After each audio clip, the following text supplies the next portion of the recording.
This is the Triumph Scrambler, 1200 cc's, a parallel twin.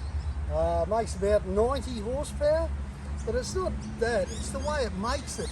It just seems to grow torque all the way through. It's like a linear torque curve, no curve, just straight torque. It's absolutely beautiful. 6-speed box, fairly high ratio, so very cruisy out on the highway, whatever.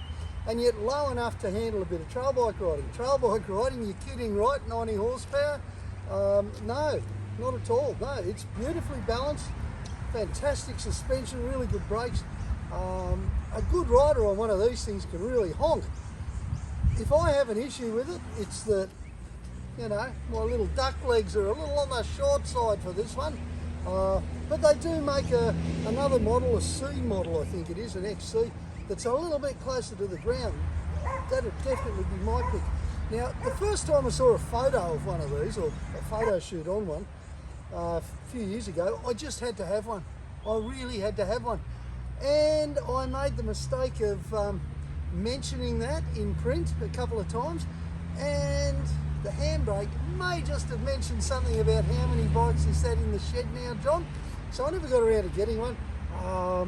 I may one day, you know, because by crikey, this is a bike you just fall in love with when you look at, then you take it for a spin and, oh, you realise that it's everything it's cracked up to be. Just a beautiful bike, and typical of where Triumph is now, you know, like they used to be a great bike back in the 60s and 70s, and even in the Second World War and the First World War, but you know, the Triumphs they're building now are just so on the money, it's not funny. Looks wise as well as performance wise, and yeah, it kind of makes you proud. Okay, should I mention anything else? Well, awesome brakes, you know, really you just can't get much better than this. It sounds really nice, it's got a lovely burble. A lot of bikes don't these days, they tend to be just way over baffled. It's just kind of logical. It's got modes and you know, some of the electronical guff that you expect these days, but it's all very simple.